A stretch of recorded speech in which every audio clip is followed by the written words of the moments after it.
महाराष्ट्रामध्ये मागील 4 महिन्यापासून 72,000 आशा व 4,000 गटप्रवर्तक महिलांच्या आंदोलनाला एक निर्णायक वळण आता मिळत आहे।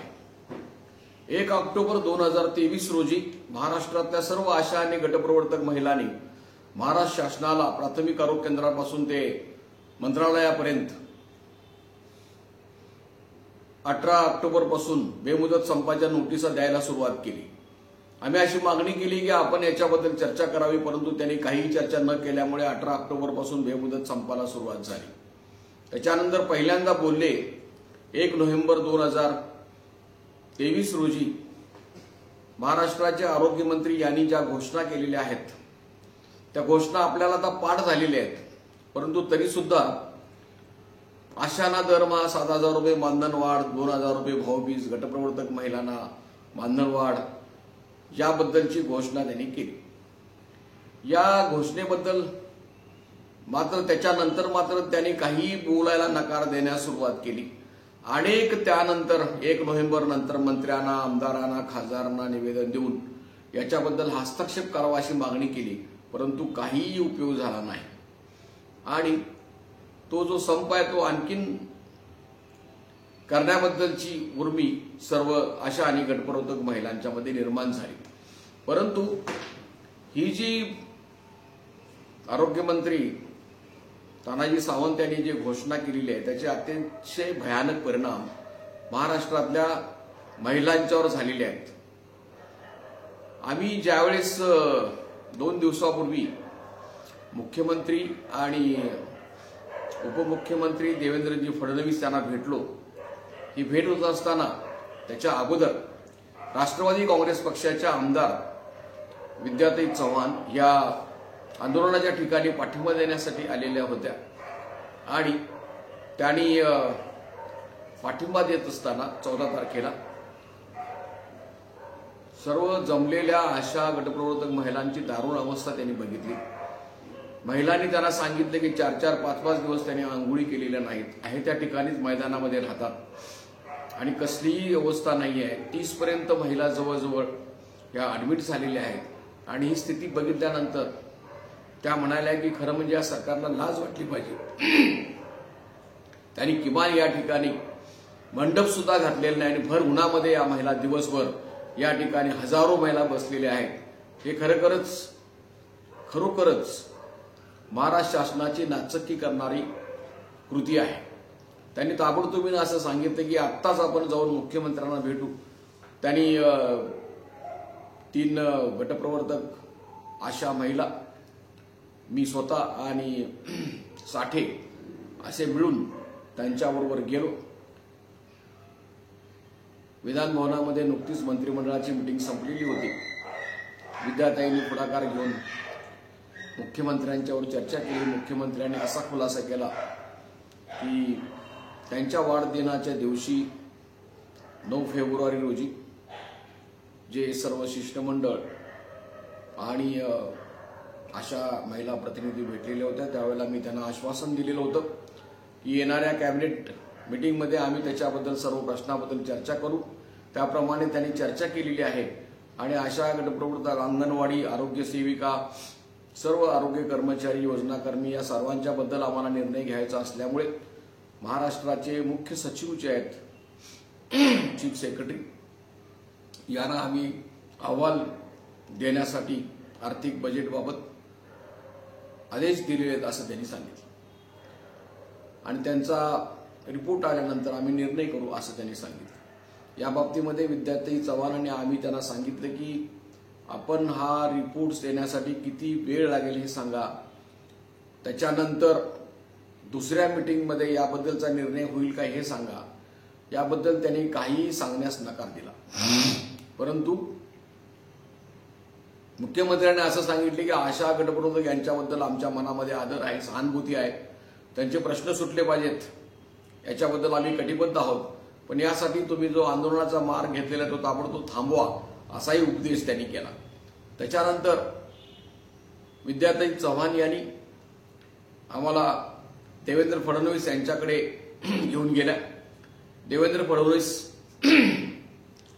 यांनी सुरुवातीलाच असं सांगितलं तानाजी सावंत यांना अशा गटप्रवर्तकांच्या मानधनवाढीचा निर्णय घेण्याचा, घोषणा देण्याचा कुठलाही अधिकार नाही, तो मुख्यमंत्र्याचा आहे असं त्यांनी ठासून सांगितलं. आणि त्यांनीही सांगितलं की आम्हाला सहानुभूती आहे पण आपण आंदोलन करू नये असंही सांगितलं. म्हणजे या देशामध्ये लोकशाही आहे आणि आंदोलनाचा या भाजपला वावडा आहे हे याच्यातून स्पष्ट होतं. आज आपण पाहतोय की आज दिल्ली शहरामध्ये शेतकऱ्यांची प्रचंड आंदोलनं सुरू आहेत. एक प्रकारे शेतकऱ्यांच्यावर अत्याचार, अन्याय सुरू आहे, युद्धच लादलेलं आहे या भाजप सरकारने आणि त्यांना दिल्ली शहरामध्ये येता कामा नये असे बॅरिकेड्स उभा केलेले आहेत, रस्ते बंद केलेले आहेत आणि दिल्ली जणू काही यांच्या बापाची आहे, इतर नागरिकांची नाही असा जो आव या भाजप सरकारनं आणलेला आहे तो अत्यंत निषेधार्ह आहे. दुसऱ्या बाजूला आपण पाहतोय की मराठा समाजाच्या आरक्षणाचा लढा जो महाराष्ट्रामध्ये सुरू आहे. 15 दिवसापूर्वी जरंगे पाटलांना जे आश्वासन मराठा समाजाला मुख्यमंत्र्यांनी दिलेलं होतं ते सुद्धा फसवं आहे, त्याची नीट अंमलबजावणी केली जात नाही. त्यामुळं जरंगे पाटील परत एकदा उपोषणाला बसलेले आहेत. त्यांची प्रकृती अत्यंत खालावलेली आहे आणि लोक त्यांनी किमान पाणी तरी प्यावं असा त्यांना आग्रह करीत आहेत आणि ठिकठिकाणी आंदोलनं पेटलेली आहेत. अशा सर्व परिस्थितीमध्ये आशा आणि गटप्रवर्तक महिलांचे 76,000 महिलांचे आंदोलन सुरू आहे. यामध्ये अत्यंत चीड आणणारी कुठली बाब असेल, जर 1 नोव्हेंबरला तानाजी सावंत यांनी घोषणा केली, त्या घोषणेला आता 3 महिने होऊन गेलेले आहेत. मग या घोषणा जी केलेली आहे त्याचे मला अधिकार नाहीत असं काय या आरोग्यमंत्र्यांनी सांगितलं नाही? 3 महिन्यापूर्वी यांनी जी घोषणा केली ती घोषणा करण्याचा अधिकार यांना नाही असं 3 महिन्यापूर्वी देवेंद्र फडणवीस किंवा मुख्यमंत्री एकनाथ शिंदे यांनी का जाहीर केलेलं नाही? त्याचे विपरीत परिणाम असे झालेले आहेत की तो निर्णय जणू काय झालाच आहे असा सर्वांचा समज झाला. यापूर्वी 5,000 रुपये जी मानधन वाढ महाराष्ट्र शासनाकडून दिली गेलेली आहे ती वाढ सुद्धा करण्याचे निर्णय आणि चर्चा ही पूर्वीच्या आरोग्यमंत्र्यांच्या बरोबर झालेली होती पूर्वीच्या सरकारमध्ये. त्यानुसार त्याची नंतर अंमलबजावणी झाली. परंतु यावेळेला आरोग्यमंत्र्यांनी केलेली घोषणा हे सरकार त्यांच्या पाठीशी राहण्याच्या ऐवजी जणू काय आरोग्यमंत्री वेगळेच आहेत आणि देवेंद्र फडणवीस आणि मुख्यमंत्री हे वेगळेच आहेत आणि त्यांचा निर्णय तुम्हाला मान्य नाही कोणत्या वेळेला सांगता? ज्या वेळेला आशा आणि गटप्रवर्तकांना 7,000 रुपये मानधनवाढीचा निर्णय झाला त्यावेळेस महाराष्ट्रातले जे 27,000 कंत्राटी कर्मचारी आहेत त्यांनी संघर्षाला सुरुवात केली. 31-30 ऑक्टोबर रोजी त्यांनी आझाद मैदानमध्ये प्रचंड निदर्शनं, आंदोलनं केली. त्यानंतर 4 डिसेंबर पासून आशांना तुम्ही वाढ देताय, गटप्रवर्तकांना वाढ देताय आणि अंगणवाडीला मात्र देत नाही. ही प्रमुख तक्रार घेऊन 4 डिसेंबर पासून त्यांनी ही संपाला सुरुवात केली. जर हे 1 नोव्हेंबरलाच 2 नोव्हेंबरला परत कृती समितीला बोलवून घेऊन मुख्यमंत्री असोत किंवा उपमुख्यमंत्री असोत किंवा आरोग्यमंत्री असोत त्यांनी असं सांगायला हवं होतं की हा निर्णय जो झालेला आहे त्याच्याबद्दलची संमती केंद्रीय महाराष्ट्राच्या मंत्रिमंडळामध्ये झाल्याशिवाय याची अंमलबजावणी होणार नाही याची स्पष्टता त्यांनी करायला पाहिजे होती. परंतु हे महाशय आरोग्यमंत्री मूग गिळून गप्प बसले आणि या सरकारमध्ये जो गोंधळ सगळा सुरू आहे, अगोदरच टीका आहे की प्रत्येकाने 40 आमदारांनी 50-50 कोटी रुपये घेऊन हे खोक्याचं सरकार बनवलेलं आहे अशी अगोदरच टीका आहे. अशी टीका 15 तारखेला खासदार सुप्रियाताई सुळे यांनी सुद्धा येऊन आझाद मैदानमध्ये सुप्रियाताई यांनी पाठिंबा दिला. त्यांनी तिथूनच फोन लावला चीफ सेक्रेटरी यांना, जर आपल्याकडे अहवाल देण्याचं काम सोपवलेलं आहे तर आपण किती दिवसात अहवाल पूर्ण करा. तर डॉक्टर नितीन करीर यांनी सांगितलं की 2 दिवसामध्ये आम्ही अहवाल देऊ शकतो. तर त्याच्यानंतर जी ही परिस्थिती निर्माण झालेली आहे आज, तर या सर्व परिस्थितीला महाराष्ट्र शासन जबाबदार आहे. त्यांनी या महिलांच्या बाबतीमध्ये अत्यंत बेजबाबदारपणा दाखवलेला आहे. त्यांनी या आंदोलनाची समताची तर पर्वा केलीच नाही, परंतु स्वतःशी सुद्धा हे प्रामाणिक राहिलेले नाही. दुसऱ्या बाजूला आपण पाहतोय की आता महाराष्ट्राचे जे आरोग्यमंत्री आहेत त्यापूर्वी स्वातंत्र्य मिळाल्यानंतर जेवढे आरोग्यमंत्री झाले त्याच्यापेक्षा यांच्यावर भयानक आरोप केले जात आहेत। असा एक मुख्य आरोप आहे की या महाराष्ट्रातल्या 1200 डॉक्टर्सनी स्वतःला कायम सरकारी कर्मचारी होण्यासाठी, सरकारी डॉक्टर होण्यासाठी प्रत्येकी 4 लाख रुपये दिलेले आहेत आणि असे 50 कोटी रुपये आरोग्यमंत्र्याकडे जाऊन सुपूर्त केलेले आहेत। संचालकाच्या नेमणुकीचा दर 1 कोटी आहे, उपसंचालकाच्या नेमणुकीचा दर 50 लाख आहे, अगदी DHOची नेमणूक जरी करायची असेल तर त्याचा 25 लाख रुपये आहे। अशी तक्रारी मुख्यमंत्र्यांच्याकडे लेखी आतापर्यंत झालेली आहे। एवढंच नव्हे तर सध्या जे 27,000 कंत्राटी कर्मचारी आहेत त्यांच्याकडून सुद्धा तुमचं समायोजन करतो या नावाखाली काही एजंट्स 2.5 लाख रुपये गोळा करीत आहेत आणि यामुळे या आरोग्यमंत्र्यांची जी प्रतिमा आहे ती पूर्णपणे खालावलेली आहे, डागाळलेली आहे। अँब्युलन्स खरीमध्ये भ्रष्टाचार झालेला आहे आणि हे सगळं असल्यामुळे दुसऱ्या बाजूला ही सर्व परिस्थिती असताना काही आशा गटप्रवर्तकांचा दोष नसताना त्यांनी रितसर मागण्या केल्या, रितसर आरोग्यमंत्र्यांनी मंजूर केल्या, तर त्याच्याबद्दलची स्पष्टता ही याच्यापूर्वीच महाराष्ट्र शासनाने करण्यास हवी होती। मुख्यमंत्र्यांनी सुद्धा मागण्या मान्य करू म्हणून सांगितलं, गटप्रवर्तकांना 10,000 रुपये देऊ म्हणून सांगितलं, विषय मंत्रिमंडळामध्ये घेऊ म्हणून सांगितलं आणि आता म्हणतायत की काय बर्डन पडणार आहे याचा आम्ही विचार करू। महाराष्ट्रातल्या जनतेने गंभीरपणे या सरकारबद्दल आता विचार केला पाहिजे। महाराष्ट्राच्या बजेटमध्ये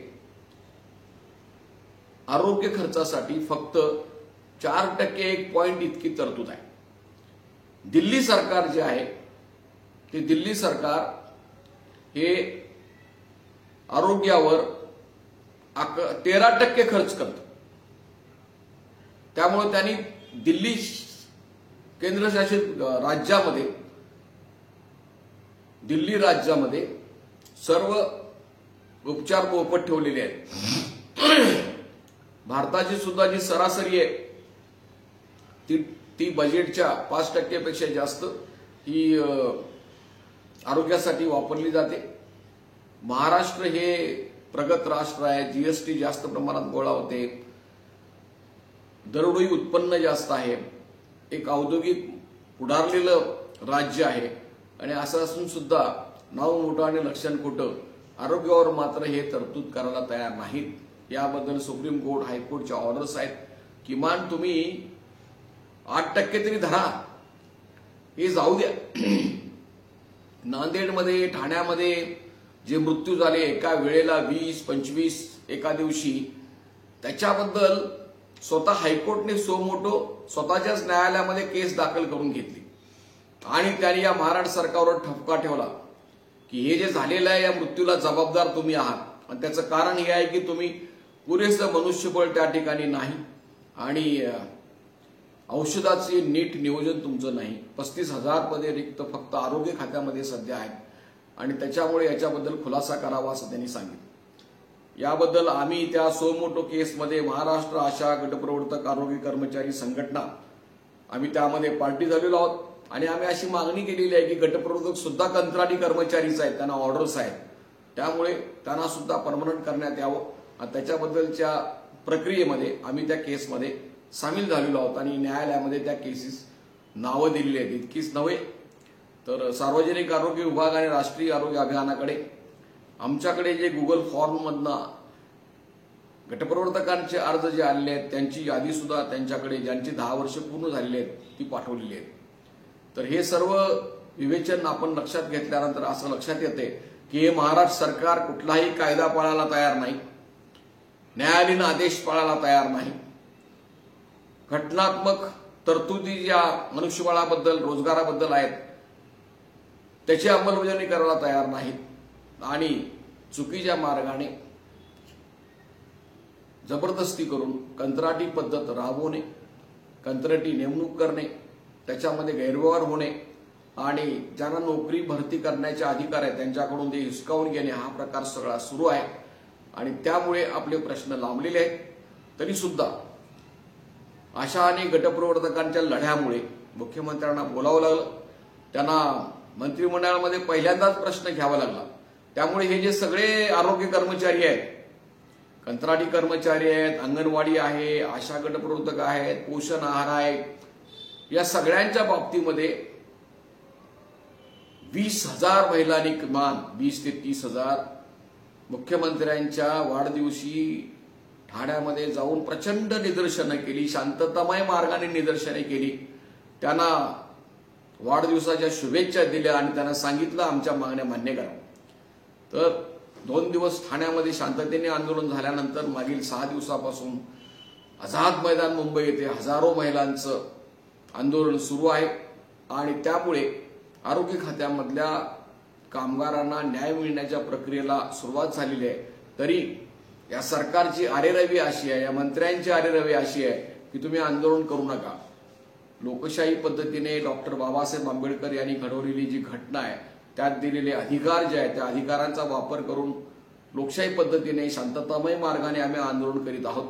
आणि असं असून सुद्धा या स्त्रियांच्या आंदोलनाचा अवमान आणि अपमान हे महाराष्ट्र सरकार सातत्याने करत आहे. त्यामुळे आपल्याला परत एकदा या पुढची परिस्थिती अत्यंत कठीण आहे. 5 तारखेपासून पुढच्या महिन्यामध्ये आचारसंहिता लागण्याची शक्यता आहे. महाराष्ट्रामध्ये मराठा आरक्षणाचं आंदोलन पेटलेलं आहे. देशामध्ये शेतकऱ्यांचं आंदोलनाने उग्र स्वरूप धारण केलेलं आहे. आज जगामध्ये आपण पाहतोय की रशिया युक्रेनचं युद्ध 2 वर्षापासून सुरू आहे. हजारो निष्पाप लोकांचे बळी त्यामध्ये पडलेले आहेत. इस्रायल आणि हमास यांचं युद्ध सुरू आहे आणि पॅलेस्टाईनमध्ये राहणाऱ्या लोकांचा जो हक्क आहे तो नाकारला जातोय आणि इस्रायल अत्यंत नंगेपणे त्या लोकांच्यावर दररोज बॉम्ब टाकून अत्याचार करीत आहे, त्यांचा बळी घेत आहे. 27-28 हजारापेक्षाही जास्त लोकांचा बळी गेलेला आहे. तर हे सर्व जागतिक पातळीवरलं सुद्धा चित्र आहे आणि असं असल्याने आपण एक आशा गट प्रवर्तक महिला एक जोरदार टक्कर देत आहोत आणि परत एकदा मंगळवारपासून आपल्याला आझाद मैदानमध्ये आणखीन तीव्र आंदोलन करावयाचे आहे हे लक्षात घेऊन त्याची तयारी करावी असे मी आपल्याला शंकर पुजारी आवाहन करीत आहे. मी अखिल भारतीय आशा गट प्रवर्तक आयटक फेडरेशनचा राष्ट्रीय उपाध्यक्ष आहे, तसेच महाराष्ट्र आयटक कामगार संघटनेचा राज्य सचिव आहे आणि मी आशा गट प्रवर्तक महिलांच्या कामाबरोबरच बांधकाम कामगारांचे काम करतो. तर असंघटित उद्योगातील कामगारांच्यासाठी असलेलं हे चॅनल तुम्ही सबस्क्राईब करा, विनामूल्य आहे. आपल्याला हे हत्यार जे आहे ते प्रभावीपणे वापरलं पाहिजे आणि हे तुमच्या हातामध्ये आहे. तर तुम्ही ते सबस्क्राईब करा, लाईक करा आणि फॉरवर्ड करा एवढी आपल्याला विनंती करून मी आजचे मुद्दे पूर्ण करीत आहे. धन्यवाद.